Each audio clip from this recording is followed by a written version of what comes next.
Fala investidor, fala investidora, como é que vocês estão? Espero que vocês estejam muito bem. E eu aposto que você já viu aqui no YouTube alguns tantos vídeos a respeito da Sanepar. Só que eu te prometo que esse vídeo vai ser diferente. Eu vou te falar coisas, claro, que você já ouviu, que eu preciso partir do resultado, mas eu vou te entregar um conteúdo muito diferente, que eu aposto que vai mudar um pouco da sua visão a respeito desse resultado, que todo mundo está dizendo que é negativo, mas você tem que tomar um pouco de cuidado com as narrativas, porque algumas pessoas olham apenas uma das vertentes, que é a DRE. Você precisa enxergar todo o resto do conteúdo, e por isso que eu fiz um livro para vocês, que é inclusive o primeiro link aqui na descrição, e eu explico lá como analisar fluxo de caixa, balanço patrimonial, demonstrativo de resultados, falo sobre endividamento, falo sobre tantas coisas que são valiosas para você conseguir sair da manada e fazer boas análises de investimento, tá bom? Então, vamos partir do início, que é aqui na questão dos destaques operacionais desse segundo trimestre de 2024. No geral, você deve ter ouvido muito isso daqui, ó. O lucro líquido caiu, meu Deus do céu, o Sanepar é uma porcaria, Sanepar vai falir. Calma, vamos com calma. A relação dívida líquida e EBITDA está bem tranquila, 1,7 vezes, considerando o marco de saneamento, que eles estão fazendo muito investimento na questão de água, esgoto, aqui você tem algo importante. Ainda com todo o investimento que eles estão fazendo, na ordem aqui de quase 500 milhões por trimestre, a empresa ainda assim consegue se sustentar numa dívida líquida e EBITDA de 1,7 vezes. A receita, você percebe que houve um aumento de 8,4, muito por conta de alguns itens que nós já vamos trabalhar.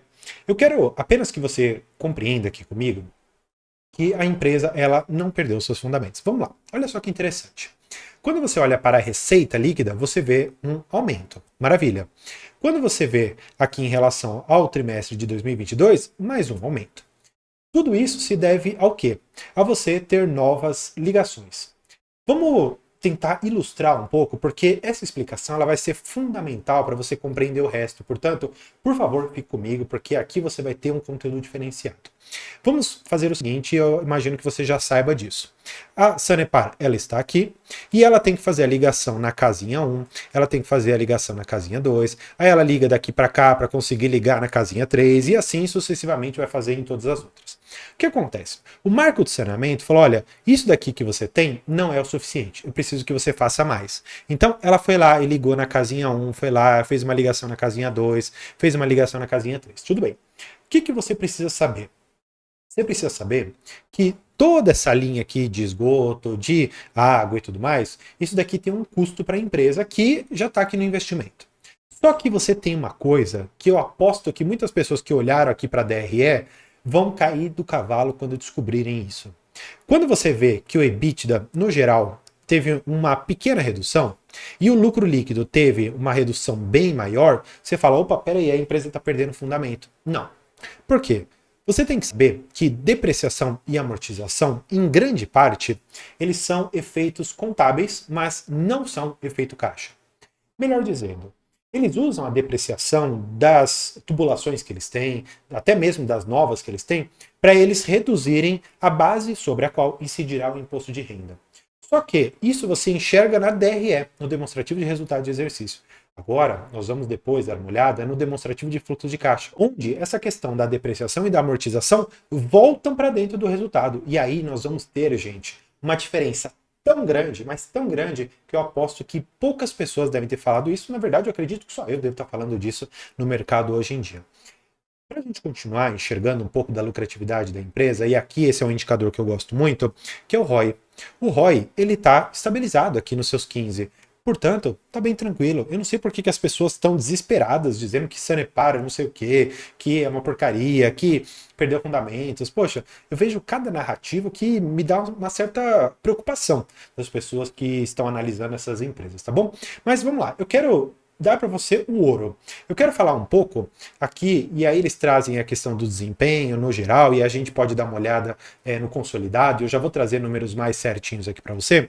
O lucro líquido e a margem líquida. Dois indicadores que são importantes. Especialmente falando da margem líquida. Gente, uma empresa que consegue rentabilizar em cima do seu produto 22,5% e tudo de tudo, 22,5% vem para lucro, poxa, não dá para você me dizer que essa empresa está perdendo fundamento. E se você for ver, até mesmo aqui nesse indicador do investidor 10, você vê que o lucro líquido, claro, ele vai fazer isso aqui, ó. Só que a cotação vai ficar estabilizada. E as pessoas, por conta do medo que vai vir por conta de alguns vídeos que já circularam aqui pelo YouTube, a cotação vai fazer isso. Calma, você tem que tomar muito cuidado com os resultados e como você os interpreta, por isso que esse vídeo ele é muito importante. E claro, eu quero que você veja o histórico da empresa. O histórico da empresa foi sempre aqui de trazer maiores receitas líquidas. E como que você traz essa receita maior? Fazendo mais ligações. Só que isso tem a sua depreciação e por isso eu vou trazer vocês direto para o filé mignon, para realmente aquilo que importa para a gente. Bem, vamos lá. Só para você saber do que eu estou falando, aqui estamos falando do acumulado de 2024 e aqui do acumulado de 2023.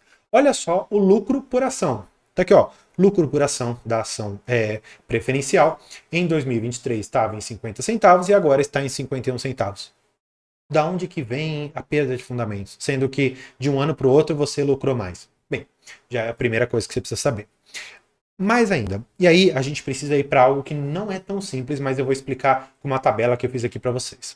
Essa daqui é a questão da demonstração de fluxo de caixa, ou seja, é basicamente uma conta de um banco, mostrando o que entrou na empresa, as contas que foram pagas, o investimento que você teve que tirar ali do seu bolso para fazer, e tudo está aqui.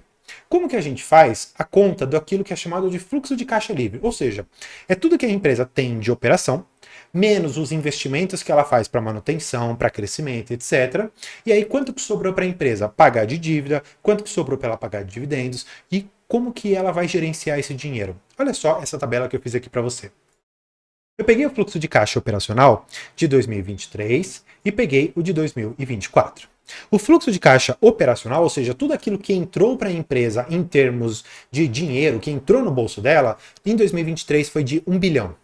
Ela fez investimentos em 2023 na ordem de 880 milhões. E ela teve um fluxo de caixa livre de 144 milhões de reais. Agora, olha só, 2024, o que aconteceu?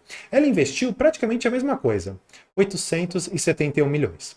Agora, ela teve um diferencial de lucro de mais de 200 milhões de reais. O que gerou, portanto, um fluxo de caixa livre maior. Que curioso, são mais ou menos aqui os seus 220 milhões de reais a mais e as pessoas vão me dizer que a Sanepar perdeu fundamentos? Calma. Calma, porque aqui você já consegue ver matematicamente que não, a empresa está embolsando mais dinheiro ainda. E olha só por que eu te falo que você tem que tomar cuidado. Lembra que eu fiz todo aquele desenho para você, que aqui está a Sanepar, ela tem que fazer ligações para cá, ela tem que fazer ligações para cá? Essa tubulação, ela vai se depreciando, ou seja, ela vai perdendo valor com o tempo. Só que lá no demonstrativo de fluxo de caixa, que eu mostrei para vocês, e aí a gente precisa voltar nele aqui, você vai ver que a depreciação e a amortização, elas voltam como efeitos positivos. Por quê? Porque o que acontece? Aquela tubulação que está lá, na DRE, ela conta como negativa, ou seja, ela impacta o lucro. Só que você teve que tirar dinheiro por conta do tubo ter ficado um pouco mais velho, dele ter enferrujado um pouquinho. A Sanepar teve que tirar dinheiro? Não, ela não teve que tirar dinheiro. Portanto, no caixa da empresa, no bolso, no dinheiro, que é efetivamente o que importa, você vê que a depreciação ela é um efeito positivo. E aí você pode confirmar comigo o seguinte: em 2023, nós tivemos 234 milhões de depreciação. Ou seja, é um valor que volta na relação de caixa, porque lá na DRE ela é um efeito negativo, mas efetivamente não saiu do bolso.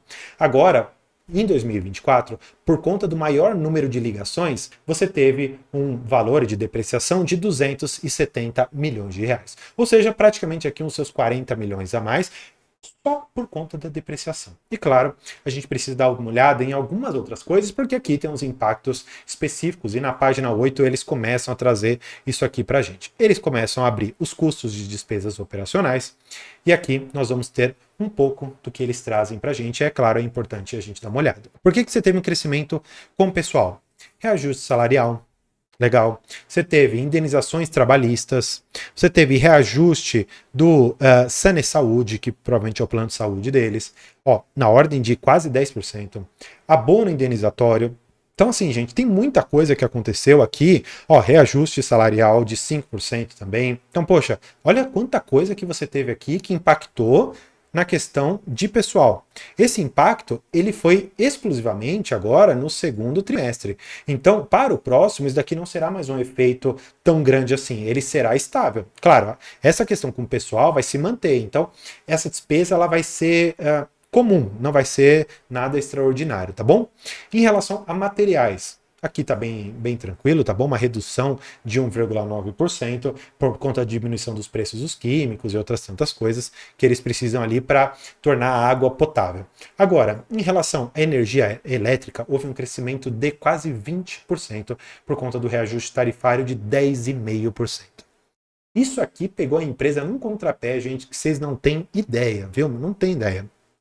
Serviços com terceiros, e aí, claro, se você está colocando mais tubos para você fazer a ligação de água e esgoto, claro que você vai precisar de pessoal. Só que você não precisa só desse pessoal, você precisa de manutenção, você precisa, por conta dessas novas tubulações, por conta de você ligar para outros lugares, você precisa de uma pessoa que vá lá, preenche uma fichinha, depois você precisa de uma outra pessoa que coloque ali no sistema para você fazer o envio eletrônico da fatura, para você fazer toda a contabilização. E aqui, olha só, manutenção de sistema, processamento de dados, cadastro e faturamento, serviços de cobrança, manutenção de redes, atendimento ao cliente. Olha isso, gente, quase 400%, ou seja, eles saíram do zero com esse investimento. E aí, olha só, olha que interessante. Depreciação e amortização. O que eu falei para vocês? Acréscimo de 16,5%. Principalmente pela entrada em operação de ativos intangíveis ou imobilizados. Ou seja, ativos que estamos falando aqui são as tubulações. Então, é simples isso. No montante de quase 2 bilhões de reais, tá bom? Perdas esperadas na realização de crédito, então eles colocam um aumento de 5.100%, então aqui a gente precisa dar uma olhada específica do que se trata, e claro, nós temos algumas outras tantas coisas aqui dentro que depois você poderia sim fazer as contas. Mas eu quero trazer vocês para cá, para a gente encerrar com essa foto. O fluxo de caixa livre, para aquela pessoa que disse que os fundamentos da empresa se perderam, que a empresa está perdendo lucro, que a empresa não sabe o que está fazendo, tome cuidado com essa narrativa, porque você tem mais de 200 milhões de diferença de fluxo de caixa, e esse caixa aqui pode se transformar em dividendos para você, então não faça como algumas pessoas fazem, de simplesmente olhar a DRE e tomar uma decisão de investimentos com base naquilo. Você precisa continuar seus estudos, se aprofundar, e para que você, claro, continue seus estudos, eu vou deixar um vídeo que está na nossa área de membros, que eu fiz, está quentinho, um vídeo sobre o valuation da Sanepar. Lá eu mostro com uma tabela muito mais complexa como que você chega ao preço justo dessa ação, como que você consegue projetar fluxos de caixa futuro para essa empresa. Por isso que lá na nossa área de membros vale muito a pena você ter esse acesso e esse conteúdo, porque além dela eu fiz também um vídeo da Irani e estou fazendo de outras tantas empresas para fazer esse fluxo de caixa descontado e mostrar qual que é o valor justo que essa empresa deveria ter. Espero que você tenha gostado desse vídeo. Por hoje é isso. Muito obrigado e tchau!